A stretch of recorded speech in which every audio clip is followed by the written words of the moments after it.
This is Apotheosis, the official podcast of the Production Designers Collective.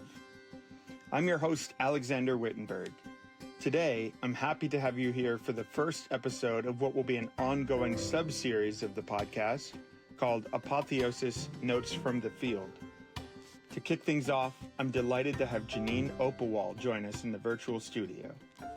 Jeannine is a production designer whose credits include Catch Me If You Can, Seabiscuit, Pleasantville, LA Confidential, and The Bridges of Madison County. She is a 4-time Oscar nominee, an Art Directors Guild Award winner, and the recipient of an Art Directors Guild Lifetime Achievement Award. At the 2024 Production Designers Gathering, Jeannine shared an essay reflecting on her time working on the film Maria's Lovers with a small group of designers in a sun-drenched room. I have a feeling that Jeannine's essay resonated with everybody who was present for that reading. It spoke to the beauty and solitude, the triumph and the struggle of what it means to be a production designer. For me, it was a definite highlight of that weekend, and I'm so glad to share that essay with you all here today. Jeannine joined us in the virtual studio in August of this year, and I had a few questions to kick things off with her before she read the essay.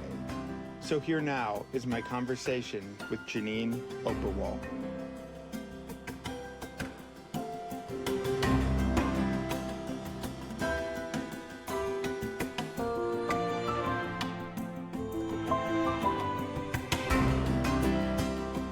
And what I'm going to tell you is that I've never looked up the definition of in the dictionary. I never will. I don't know how to define it. I'm not sure I even know what it is. But I think, like that famous judge who said he couldn't define pornography, but he knew it when he saw it. So that's how I feel about creativity. I can't define it, but I know it when I see it. Now, whether that's true or not, I don't know, but I can give you 2 little examples. Yeah, I'd love to hear. Many years ago, and these are just ordinary examples. Many years ago, I took a trip to the Greek islands with one friend of mine who was a theater production person, and 2 friends of his who were both biologists. So we went out and we made an attempt to buy lunch, picnic, and we each came back with a drink and a sandwich and a tin of yogurt, a plastic container of yogurt. So now we get through the drink and we get through the sandwich, and everybody's looking at their plastic yogurts trying to figure out how to open them up and what to do with them and no one had brought in a utensil.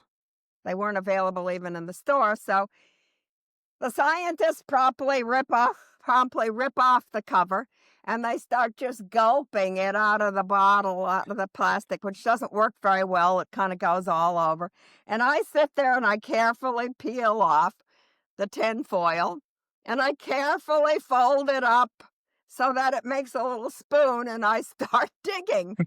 And I look over and I see the theater friend of mine who's done somewhat the same thing. And so the scientists look over to us and point and laugh and say, "You see, thank God we have tool makers." I love it. Different kinds of creativity, you know?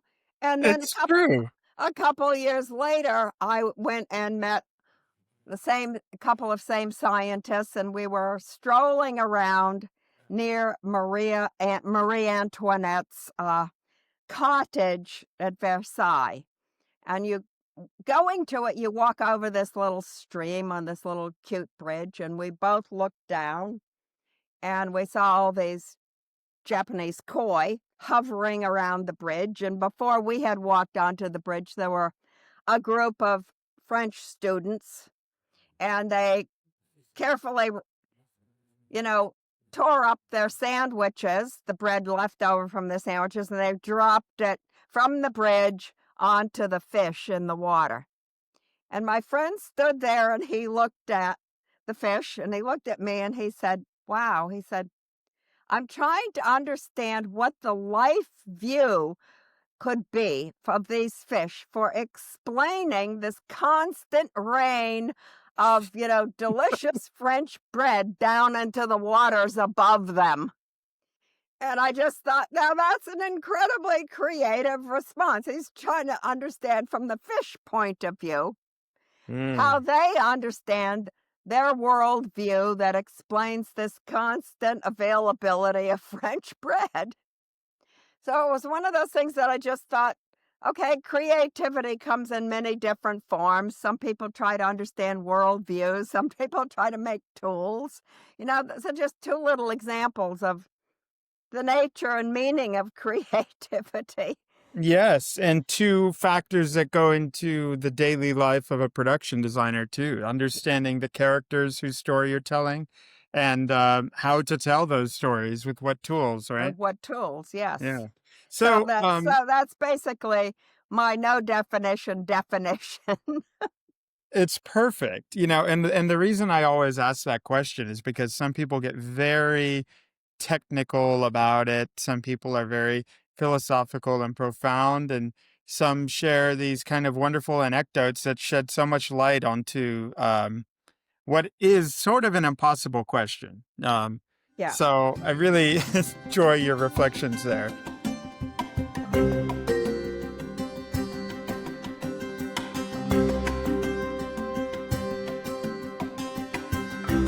Now, we met in 2020 during the Creative Quarantine Sessions interviews.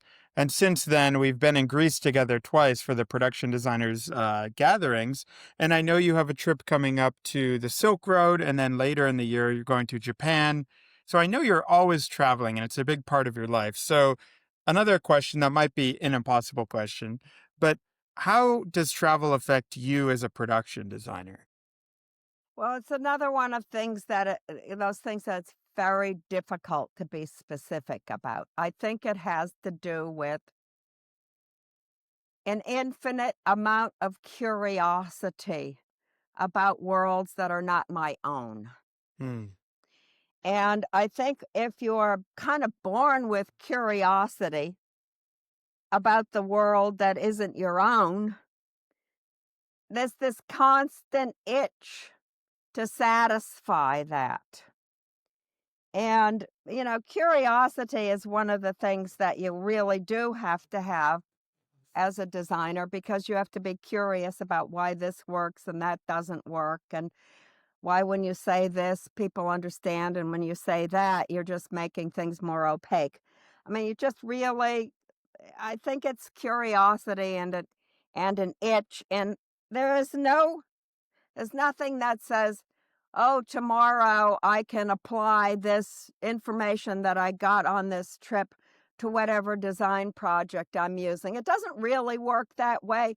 But what happens is, as you go through the world, images and thoughts and feelings and ideas just kind of download themselves into you by osmosis somehow. And those images, those ideas, those feelings don't leave. They get lodged deep in the Velcro of your mind and soul, and they stick there. And somehow, out of the blue, something that you were thinking about will become relevant to whatever it is you're doing. And then you automatically just know more about how to solve something because you've seen other ways of getting it done. I mean, I don't know how else to talk about it. It's just a curiosity itch and downloading the images into the Velcro. I love that. I love that. And I do think curiosity is key. It's a word that I always come back to. And I've always said that there are 3 C's in production design that are very important: creativity, communication, and collaboration. And I think those 3 go hand in hand. But the curiosity keeps it all moving for sure.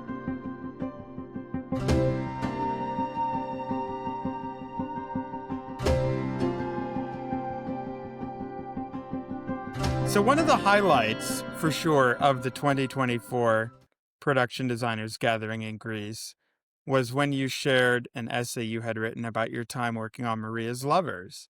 It's been brought up by many people who were in the room at that day since then. And I think a big question that lingers on the minds of many of us is, when will we get a book? And that's not a question I'm going to hold you to right now, but I have the am. same question. But I am so excited to have you here today to share that essay with us again. And I'm very honored to that we have a sort of a private audience here until this goes out and released later in the year as part of the podcast. So when you're ready, I hope you'll take some time here and enjoy regaling us with your adventures of making Maria's Lovers. Okay. So I'm going to read the title first.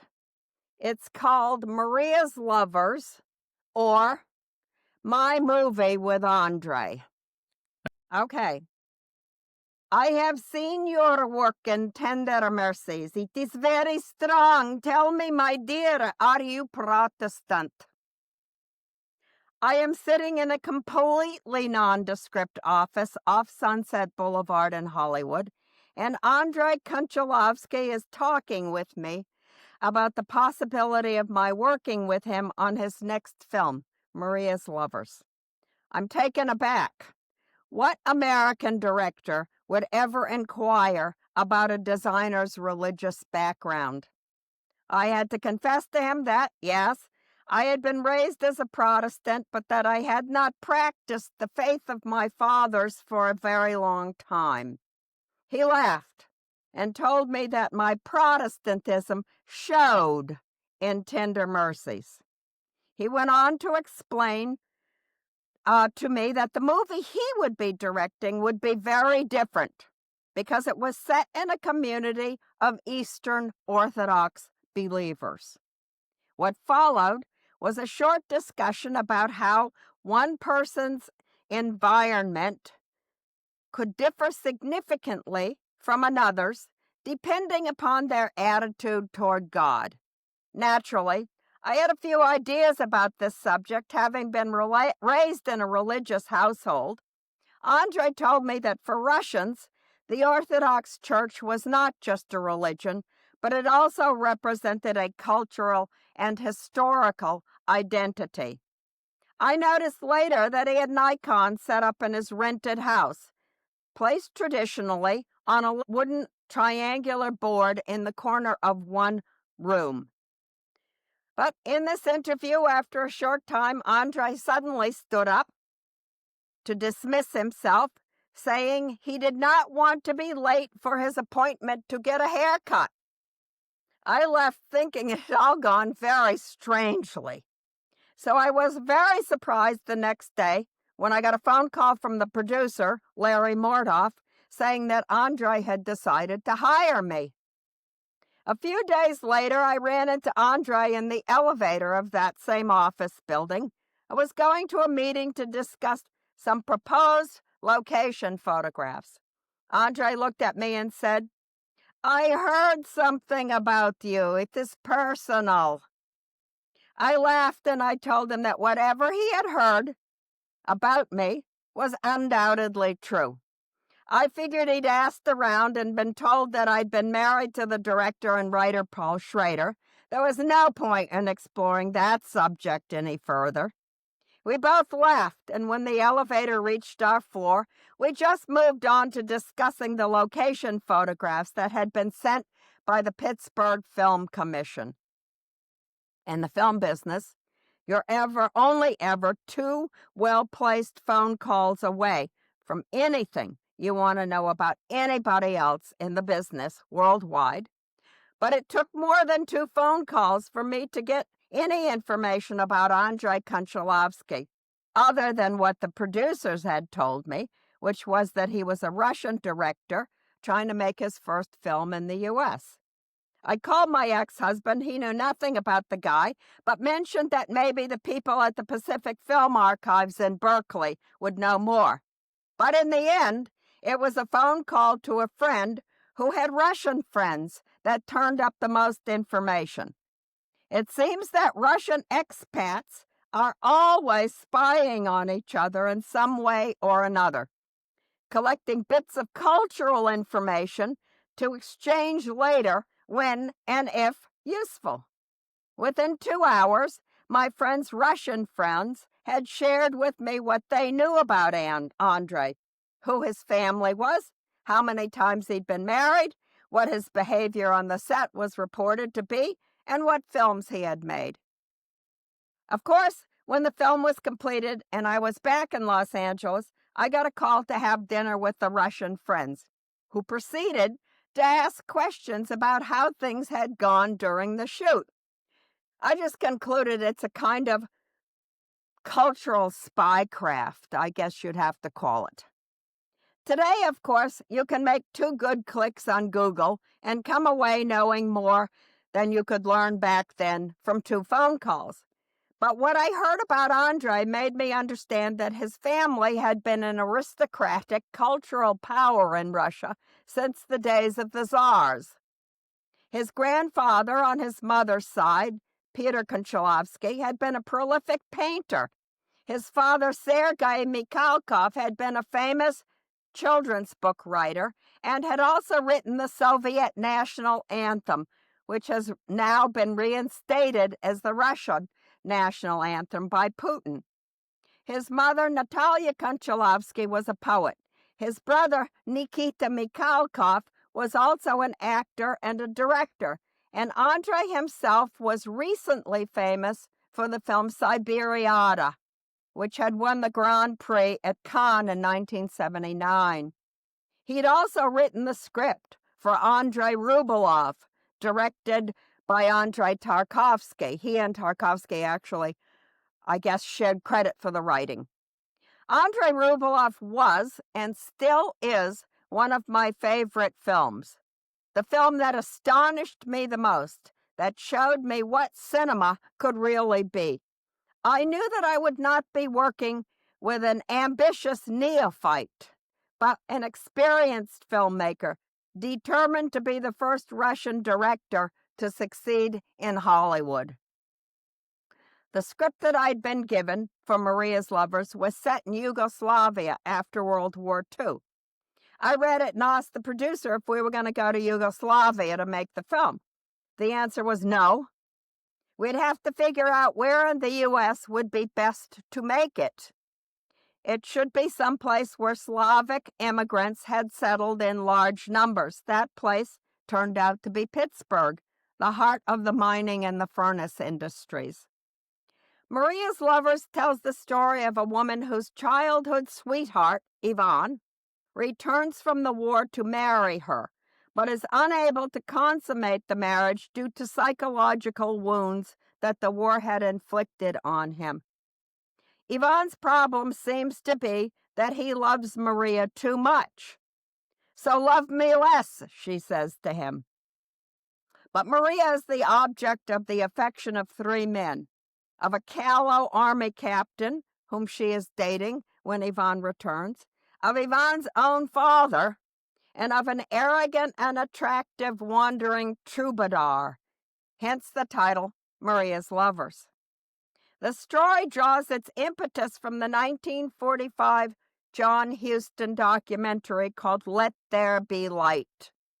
Working for the government, Huston was hired to document returning military men suffering from what was then called shell shock after the war. Huston placed hidden cameras to observe these men while they talked with their doctors in a military psychiatric hospital. This was revolutionary for its time, showing the strong emotions of fear, hopelessness, depression, and self-loathing that the men revealed. The documentary was meant to inform the public about what we now call post-traumatic stress disorder, but the U.S. government suppressed the film, which went against their image of invincible and heroic American military men. The film was not released until a few years before Maria's Lovers was written. In the opening of the film, Ivan appears to be part of the Huston documentary, inserted in black and white at the end of the sequence. Ivan talks about how he cannot wait to get home. Now, everyone in my position who chooses to work on a film finds their own individual way into the story, and the Houston documentary stirred some family memory for me, opening my interest in the material. I remembered that my own father had been discharged early from the Navy during World War II. He'd been sent to what was then called the Pacific Theater of the war, and he was operating the boats that landed men on the shores of the islands where they had to fight the Japanese. My mother had mentioned to me that she had flown to Texas to see him after she'd gotten word that he'd been discharged, and the only thing that my father would ever say about this time of his life was that he had seen things no one should ever have to see. He once confessed to me that he connected my sister's epilepsy to his own psychological weakness in war.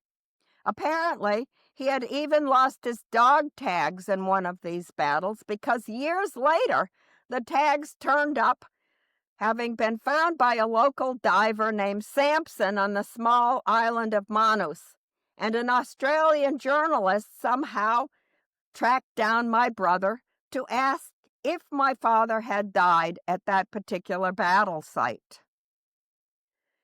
At any rate, Nastasia Kinski had been cast as Maria, John Savage as Ivan, Robert Mitchum as Ivan's father, and Keith Carradine as the wandering troubadour. The film was financed by Cannon Films, at that time run by Menachem Golan and Yoram Globus, who specialized in cheap, non-union films. The company was principally known at the time for B-grade action films, and Maria's Lovers was one of the more serious art films that Cannon was taking a chance on, attempting to buy some respectability. They were rumored to be Israeli rough-and-ready gun runner personalities, and these rumors were not wrong. Menachem Golan himself came to the set of Maria's house. He admired an old scrapbook in one room and proceeded to walk out of the house with it. The set decorator followed him, reminding him that we were not yet finished shooting in that particular room and the book should not be missing in the next scenes. The book had already been established on camera in the first scene. Caught, he replied that he agreed that she was right, or he would not have returned it to her. Cannon had a reputation for skipping town before all of its bills got paid, and I was advised to make sure that local merchants all got their bills in very early. Nastasia Kinski at the time was a fragile and free-spirited young woman, beautiful and without any kind of traditional education. I realized this one day as she was showing some self-help materials she had found to Andre. Andre wasn't dismissive of her naivete at all. He listened and spoke gently with her. It was easy to see why she had been cast. On camera, she was a natural magnet for men. She seemed unaware of her own sexuality. She plays Maria with a lot of deliberate eye blinking. She had previously starred in Polanski's Tess and Coppola's One from the Heart and Cat People, directed by my ex-husband, with whom she'd apparently had a disastrous affair. I myself had also worked on that film as one of many set designers drafting plans. Set designers seldom spent any time on the physical sets themselves, so I only heard about this affair by rumor. A few days after my encounter with Andre in the elevator, I flew to Pittsburgh to scout locations. Andre was quite laissez-faire about the Yugoslavia to Pittsburgh change of setting, and he told me, just find the most interesting locations in the area. Never mind what the script calls for. He would come to see the locations that I liked with the writer, Marjorie David, in a few weeks, and they would rewrite the script based on what I was able to find. It never occurred to me how unusual that situation was. that the designer could determine the locations in this way. I wasn't looking for what the story described, as is usually the case. I was looking for environments that inspired me. In this way, the underwater cable ferry entered the story, and the railroads took prominence after I showed Andre a local decrepit railroad roundhouse. I ended up identifying the small town of Brownsville, about an hour south drive of Pittsburgh, as the most visually interesting place to set the story. The town itself resembled a studio backlot, much of it abandoned by the recent demise of the area's coal and steel businesses. There were no buildings in Brownsville seemingly built after World War II. The Monongahela River flowed through the town, dividing it in half. On both sides, along the river, ran train tracks that carried the coal from the mines upriver to the steel factories downriver, closer to Pittsburgh. The local Orthodox church's verdigris domes dominated the West Brownsville side of the river, where the riverfront land itself was flatter, and trains full of coal lumbered slowly and noisily along the tracks right next to the church, sharing the road with the cars. When Maria and Yvonne emerged from the church after their wedding, we can only glimpse them between the lumbering train cars. The camera seems to be saying that theirs will be a broken and discontinuous life. On the Brownsville proper side was a steep hill with its businesses near the river and the homes running uphill behind that. One of the main streets that ran up and down the hill ended in an opening under the train tracks to the river itself. Of course, we found the exterior of Maria's house on this street. Her lovers would all have an uphill travel to visit her. But the interior of Maria's house was a different house on a different street altogether, which is why, if you see the film, there are never any shots directly in or out of the front door. The garage where Yvonne carves hobby horse heads is another place. In West Brownsville, behind the house where everyone goes to celebrate Maria's engagement to Al. You can see the metal Brownsville Bridge from the exterior of Maria's house, from the interior of her bedroom, and from the front porch of the West Brownsville house where we shot the engagement party. It's the connecting metaphor of the film, stolid, rusting, and immobile. The trains that we see and hear break the connections, block the view, and take people away from each other. It was easy, of course, to find office space to rent, and the nearby town of Unionville had a Holiday Inn where the crew could stay. Brownsville at one time had been the Gateville to the Cumberland Gap and to Ohio. It had grown as an industrial, market, transportation, boat building, and railroading center. There was little left of that in 1983, however, when we arrived to film. Abandoned houses were being sold by the city for $1 to anyone who could promise to fix them up. Facades were boarded up. It was a town of asbestos siding, dirty brick, and ghost signs. There were only 2 restaurants still operating in the town, a pizza joint down by the river, and a Dairy Queen up on the hill, as well as one lunch spot, Fiddle's Confectionery, located under the railroad tracks, but Fiddle's was not open for dinner. We set the scene where Maria meets the troubadour in this soda fountain. Brownsville was a place where you could feel the ghosts of the past and understand how history, like the river, could change in a moment, leaving people marooned, in shock, in sorrow, and in rage.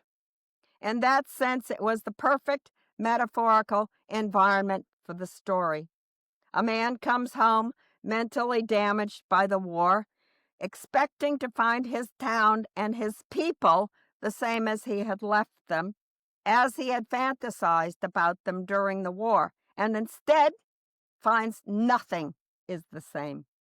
It's an old story, and one that we live through repeatedly. When Yvonne first returns home, he and Maria revisit the secret landscapes that they had shared before the war.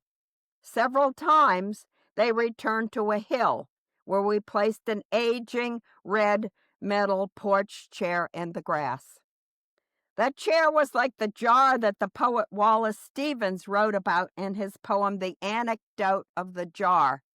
Quote, I placed a jar in Tennessee, and round it was upon a hill.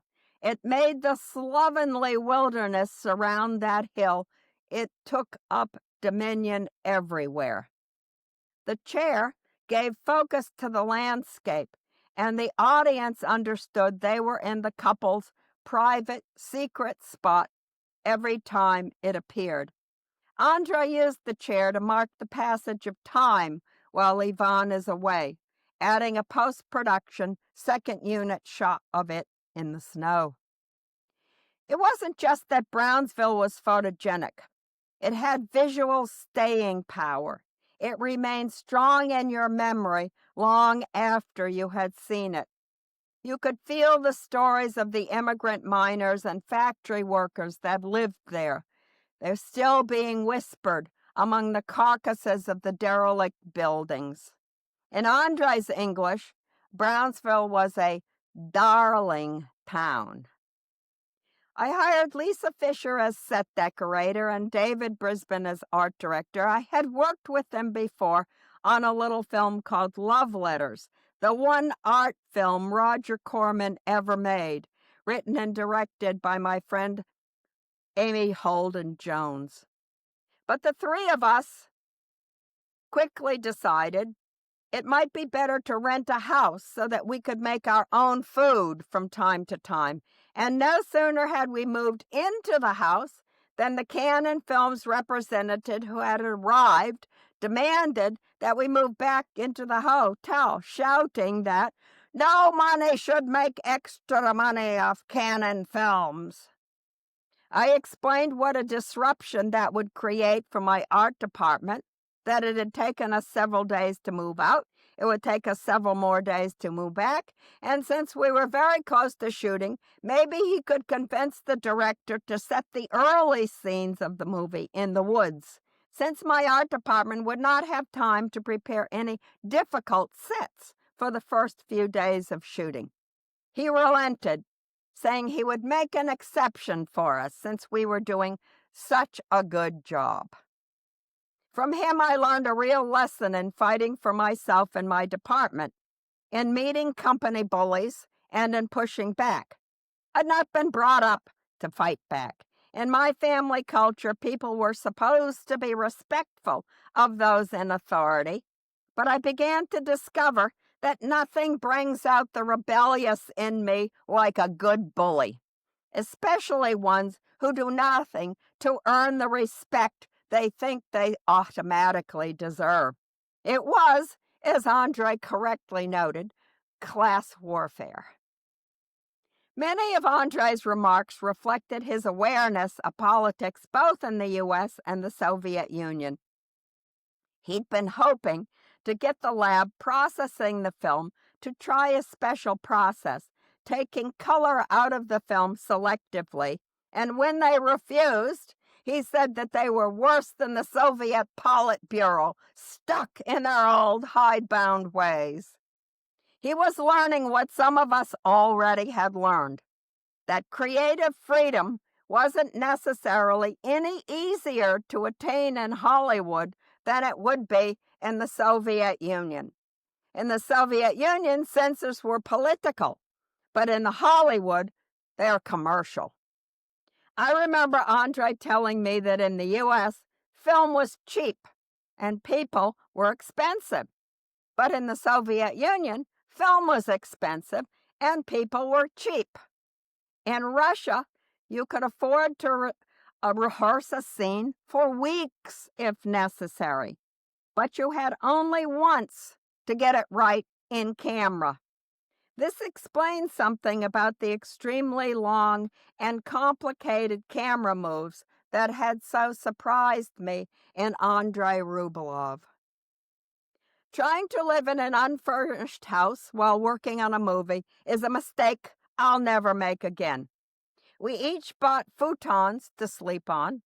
The decorator brought in a few pieces of the necessary communal furniture, a kitchen table, chairs, a refrigerator. But I would come home at night to find the fridge gone some days, and the table and chairs gone other days. All had been purchased for set dressing, of course, and they were just in temporary storage in our apartment. At the suggestion of the mayor, we hired Brownsville's building inspector, who called himself Porky, as our local scout. As his name suggested, he was a very large man. He wore bib overalls and chewed tobacco, not a figure typically seen on film sets. But Porky was a kind, intelligent, self-deprecating man. Even a fat man can have fun, he said to me. He worked diligently to make empty homes accessible to us and suggested additional places to scout. It was summertime, and his mother picked wild blackberries and made pie.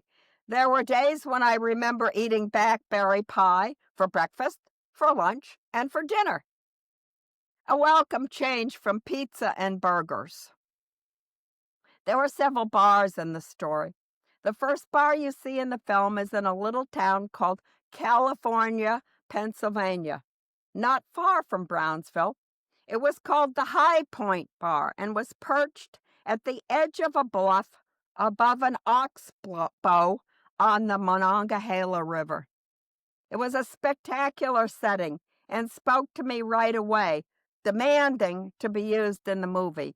Yvonne gets off the bus from the war in front of the High Point, and he returns there for his homecoming party. Both events clearly the high points of his life, of his life and return to civilian life.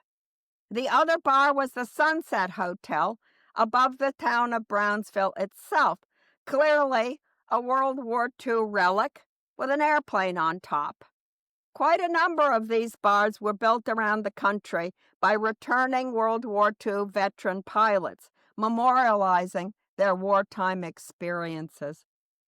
We were shooting inside this bar when some immigration officials showed up and pulled the cameraman, Juan Ruiz Anchia, off the set, shutting down the shoot while the producers raced to solve the problem. Apparently, he was working on a student visa, which he had overstayed. When he returned to set, we learned that he would be allowed to finish the film, but he would have to leave the country immediately after that. I've always wondered who turned the guy in, and I figured it was undoubtedly a seriously disgruntled crew member seeking some kind of creative revenge. Juan was a quiet man and of small build. He had a sly sense of humor while trapped in production meetings, and once passed me a note asking what perfume I was wearing as a way to break up meeting fatigue. When I first laid eyes on him, I was deflated, thinking that Andre had hired a child. I wanted a tough ally. But Juan had a European sensibility, which was clearly what Andre was looking for. The interiors of both bars were special. Wood and painted with wonderfully naive scenes featuring green landscape and exotic trees that could never have grown in western Pennsylvania. They're probably seen by World War II veterans returning from the South Pacific. These bars felt like leftovers from an earlier era, no longer in existence 40 years after the war's end. In the film, it feels as if the people at the bars are in some kind of strange fake nature, away from their lives in the mill and mine industries, and they act accordingly, dancing with wild abandon and fighting with each other. Yvonne meets the troubadour at the High Point bar and punches him out at the Sunset Hotel bar. That marks the end, the sunset, of Yvonne's inability to deal with Maria. It's time for him to return. In Pittsburgh Midwest, bars are the places for scenes that turn life around. There are a lot of visual references to children in the movie. During one fight with Maria, Yvonne sits on a metal child's tricycle. In his garage, Yvonne carves hobby horse heads. Maria works in the maternity ward of the local hospital. They're all subtle visual statements about Maria's desire for a child and Yvonne's inability to give her one. We were able to hire a few crew members from Pittsburgh, mostly people who had gone to Carnegie Mellon's theater school. Our talented chief scenic, Gail Werthner, came from there, but many crew members came from Los Angeles, like our construction coordinator. At a certain point, the constant change and ugly budget pressure sent the construction coordinator into a fit of rage. He grabbed a hammer, bashed a hole in the office wall, and took off with the company rental car, never to return. My previous film, Tender Mercies, had gone smoothly compared with this production, and I was not prepared for members of my own department to fight amongst each other. The decorator disliked the lead man, and the lead man blamed her for not being a good decorator, which to his mind meant knowing exactly what was always needed, when, and where. I learned that even if I had liked both of them when I had worked with them previously on different films, there was absolutely no way to predict whether they would like each other. I had naively assumed that if I liked them both, they'd be able to work with each other. Wrong. The entire filmmaking experience from beginning to end was fraught with chaos and anger and constant change, but none of that seemed to faze Andre. It somehow seemed to be normal to him. Andre had wanted to film a small plane flying under the old metal bridge that crossed the Monongahela, for example. He could not understand that there existed Federal Aviation Administration regulations that prohibited that kind of stunt.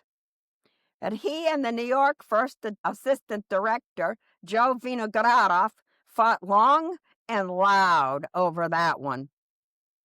I don't think I ever really understood how Andre imagined that Orthodox interiors would be different from Protestant interiors, but we worked hard to try to figure that out.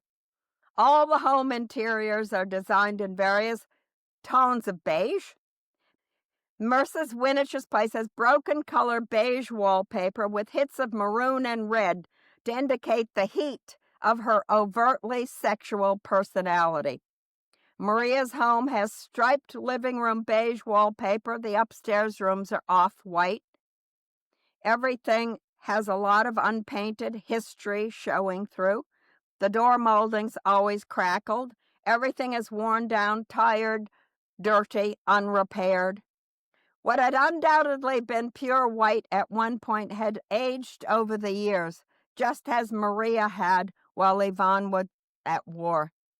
At home, there had been a different kind of war, a war of shortages and missing workers and making do. Andre asked for one room upstairs to be a kind of a storage room with a mirror and children's toys scattered about, clothes hanging on lines stretched in the room, furniture covered with old sheets, messy but empty at the same time. There's a squeaky door that opens and closes on its own inexplicably, showing Yvonne and Maria on their fateful wedding day, passing in and out of light and shadow. Call it check off on the Monongahela. Yvonne's conversations seem unnatural to the people around him. After successful sex with Mrs. Winich, he scares her with a tale about a bloody rat eating a human head that had been recently chopped off. He's unable to edit his wartime experiences and has no idea when talking about them is appropriate or not. He has nothing to say at his homecoming party and is totally inarticulate. The only thing that seems to loosen his tongue is either sex or drink. Love and pain are inextricably tied up in his head. The film didn't do much business in the U.S. The dialogue is often clunky. It might have been better with subtitles. Andrei's was not an American ear. The film has a Slavic feel to it. The folks gathered at Yvonne's homecoming party at the High Point Bar are singing Slavic folk songs before he arrives, and they switch over to America, America once he shows up. The ferry Maria takes on one foggy morning is full of partygoers, wearing folk costumes and singing Slavic songs. The people are all in transition. Their immigrant roots have not yet sunk deep into U.S. soil. Many shots feel as if they were designed for a Russian film. A sex scene shot in reflection on a convex ancestral portrait. Yvonne, sitting at the kitchen table, his face in the dark, the light only hitting a cut watermelon and the knife in front of him. For U.S. audience, it was too much like a foreign film, which just happened to be made in the U.S. Of course, that was one reason why I took the job in the first place. For someone who has come to be known as a designer of classic Americana films, I have remained addicted to foreign language films, serving on the International Film Committee at the Academy of Motion Pictures from the first year I was invited to join the organization until now. Sometimes I feel I might be carrying the wrong passport. Dorinda Wood, the costume designer, noted that Andrei had a kind of a Madonna whore thing about Maria's character. She's both a naive virgin and a black garter and stocking adult female at the same time. She normally wears quiet American print dresses, but when she is cleaning her floor and Yvonne's father arrives with a gift, Andrei wanted her to be wearing a black see-through dress, the better to drive the old man crazy with lust. Yvonne eventually runs away from Maria, hopping one of the many trains that runs through Brownsville. He finds work in a slaughterhouse. I remember scouting the slaughterhouse after the killing line for the day was ended. I went back on the morning of shooting to make sure that everything I was responsible for was correctly set up, but I had to run out of the place. The smell of the warm blood made me throw up in the grass outside. We used the exterior of a local steel mill that was abandoned as the exterior of the slaughterhouse, and the editor laid in cows mooing on the soundtrack to tie it together. When Maria goes to the mill to try to talk with Yvonne, after she becomes pregnant by the troubadour, they are separated from each other by the symbolic chain-link fence that surrounds the mill. For the train scenes, we ended up hiring some local railroad enthusiasts who volunteered to repair an old locomotive which we had seen sitting in the Brownsville roundhouse. At the last minute, Andrei decided to shoot in a different direction from the ones we had previously discussed. He pointed in the new direction and asked me if he could shoot in that direction. By that time, near the end of the film, I'd been rubbed raw. And I could remember telling him that of course he could shoot in that direction. He was the director. He could shoot however he wanted. But then I listed what was wrong for the post-World War II period in that particular direction. He exploded.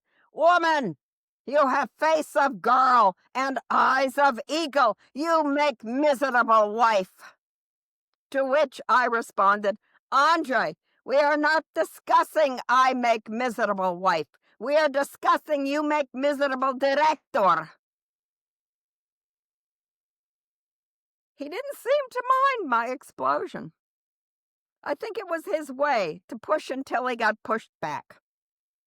To test, to probe, to find out who was made of what, who would cave, who would fight, and who really cared. It seemed that he had no respect for anyone who didn't fight him. We had to reshoot one of the scenes in front of Maria's house, and I was unable to reproduce what my department had done exactly for the previous scenes due to newly imposed location restrictions.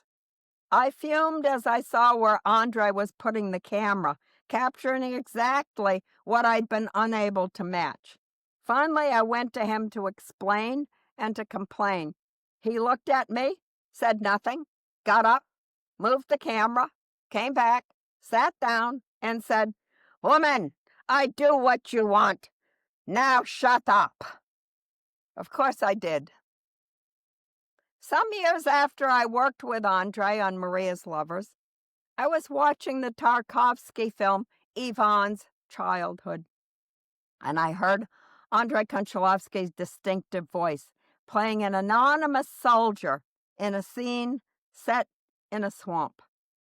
I heard that voice again on NPR radio years later purely by accident when he was being interviewed by a famously expensive opera he had recently directed in Moscow.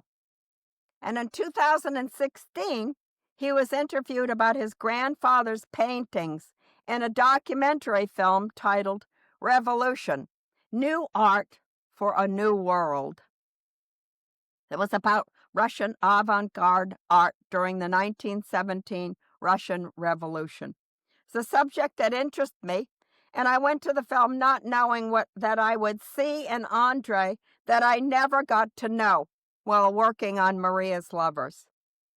I met his brother Nikita Mikhalkov at a party for foreign language film nominees the year his film Burnt by the Sun was nominated for an Oscar.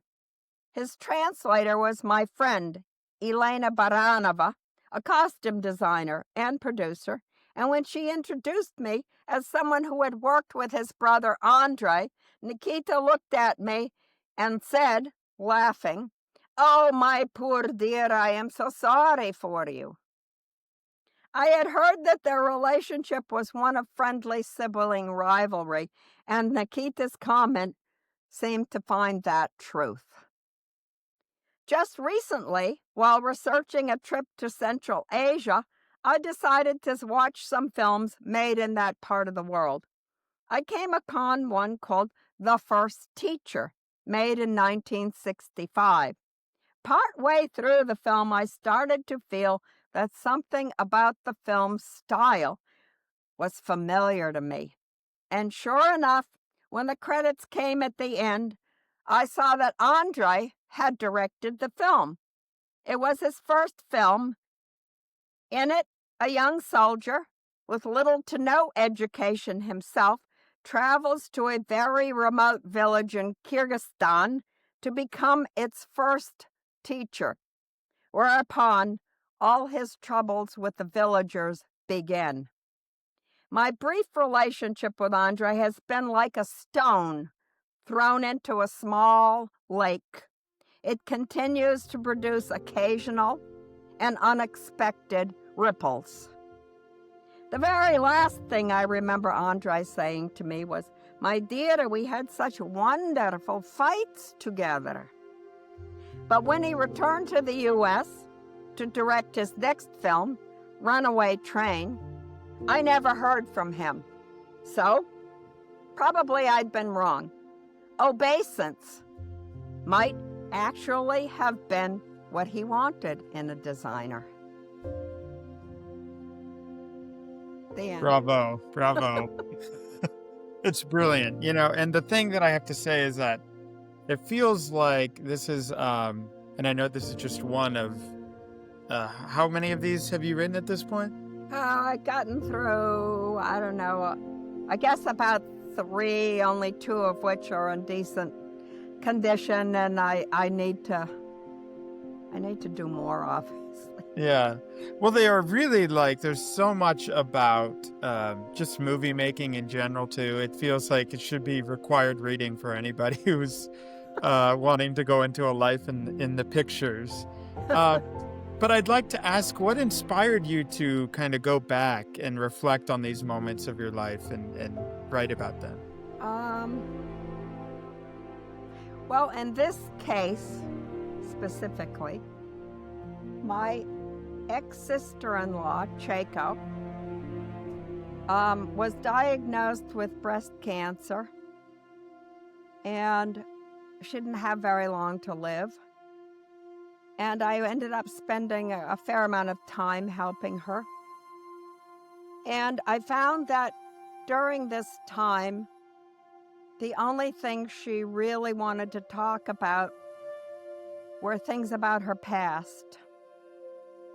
And I had been over this past with her again and again and again, and I was starting to become frustrated by having to listen to it again. And so I said to her, Chaco, you're driving the car forward. You need to look through the windshield. You're spending all your time looking in the rear view mirror. And I know that I said it rather sharply to her. Yeah. And I got home and I felt bad about it.